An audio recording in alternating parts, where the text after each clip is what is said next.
A very good morning, dear children. Today we are going to see chapter number 11 of General Science, that is Work and Energy. Now observe the following picture. What actions are seen in the picture? So in the picture we are looking one boy is shooting an arrow by using a bow. One girl is lifting up her school bag. The other boy is pushing a tire with the help of a stick. The second girl is pulling a box.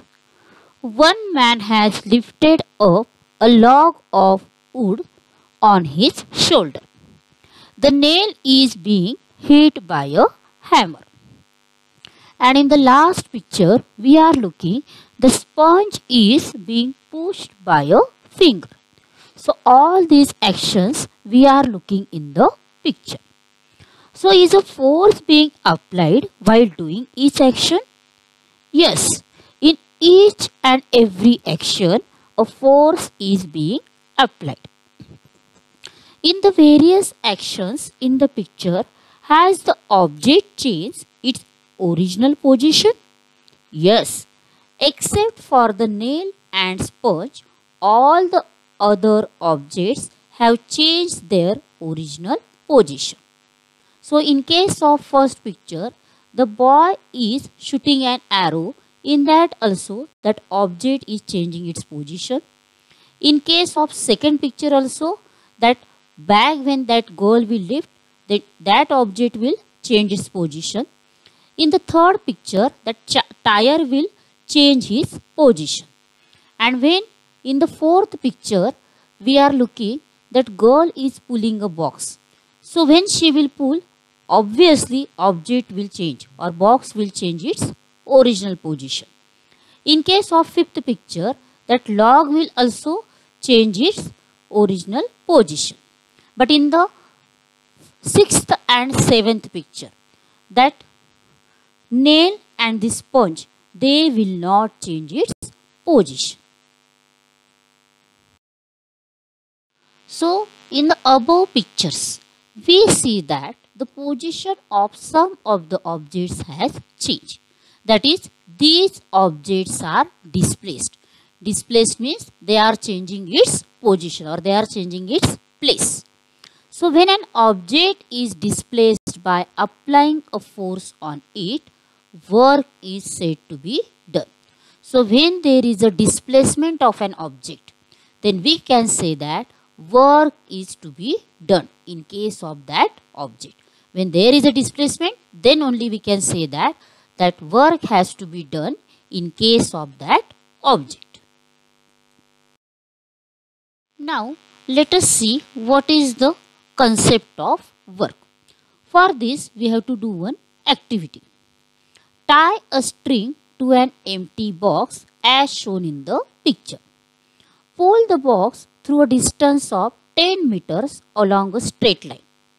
Now fill the same box with 20 books and then pull the box again through a distance of 10 meters in a straight line. What was your experience this time? Now pull this loaded box through a straight line distance of 20 meters. When did you feel that more work was done? So when you will do this activity, so that time you will understand when there is a more work has to be done. So when the box was empty, it had very less weight. Such empty box was pulled, then there was less work done. Obviously, if box will be empty, then less work will be done. When the box was filled with 20 books and such box was pulled, there was more force applied. So when more work has to be done, then we have to apply more force, because here that box is filled with books now. This time it was more work than the first. The energy required for pulling a box for 10 meters was lesser than the energy required to pull the box for 20 meters, because here now displacement is more. If 20 meters is there, then we have to apply more force for that pulling the box. But if distance or displacement is less, that is 10 meters, then we have to apply less force for pulling the box. From the above activity, the interrelationship between displacement, force and work is to be understood. So, there is some relation between displacement, force and work that we can say with the help of this activity. So, from the above activity, we can say that more work is done for the same displacement when more force is applied to do the work. If the same force is applied for more displacement, more work is done by the force. Now, use your brain power. In the above activity, which are the different forces acting on the box? So, in the above activity, there was a gravitational force, then frictional force and muscular force was acting on the box. Is the displacement possible without a force? No, there will not be possible displacement without a force. If a force is applied with both the hands on a wall, will there be a displacement? No. If force is applied with both the hands on a wall, there will not be displacement. If no displacement occurs on applying a force, what does it indicate? So, if there is no displacement occurs on applying a force, it indicates that work is not done. So, for doing work, we need force as well as displacement. Now, let us perform another activity. Take a pulley, fix it at a height. Draw a string over the pulley. Tie a load of 2 kilograms at one end. Hold the other end of the string and pull it downwards to lift the load.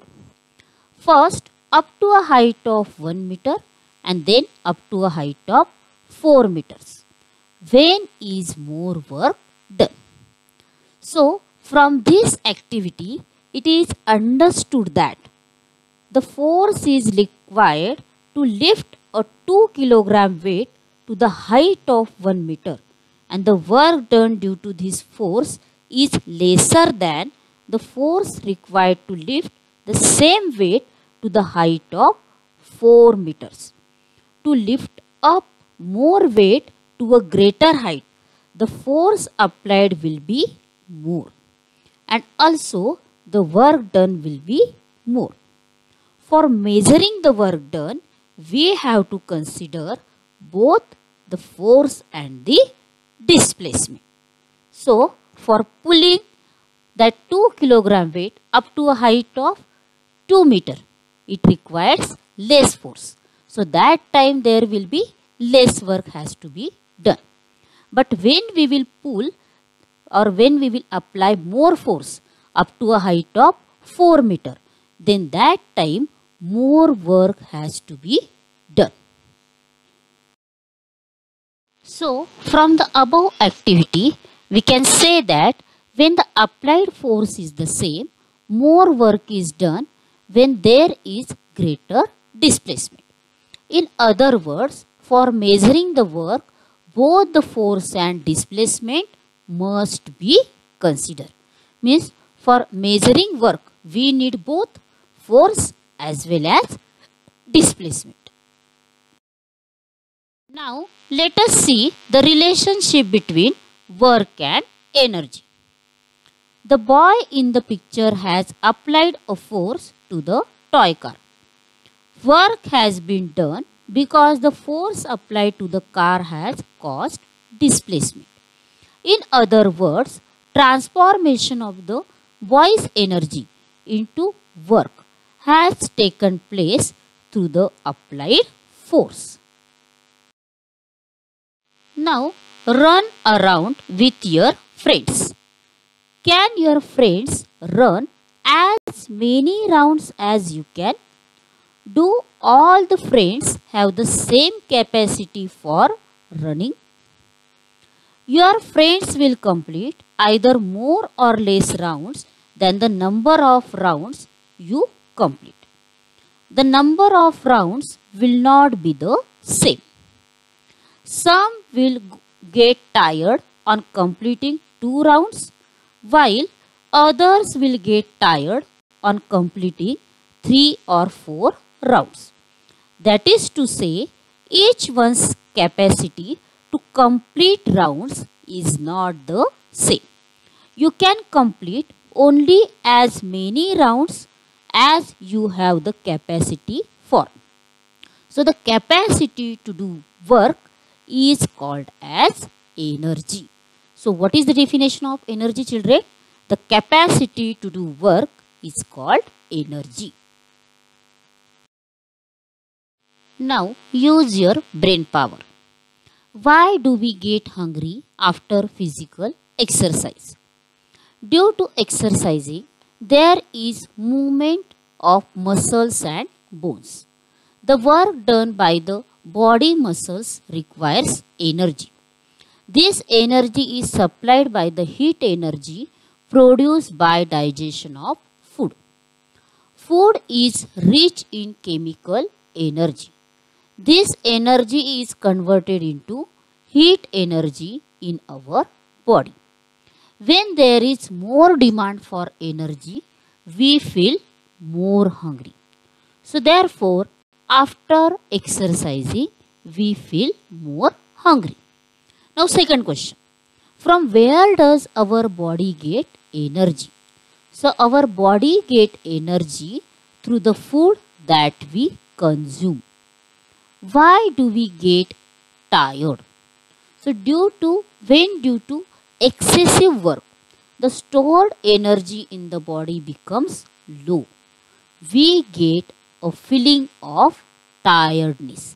So when we are doing more work, children, that time what happens, whatever stored energy is there in our body, that utilize for doing that work, and due to that we are getting tired or we are feeling tiredness.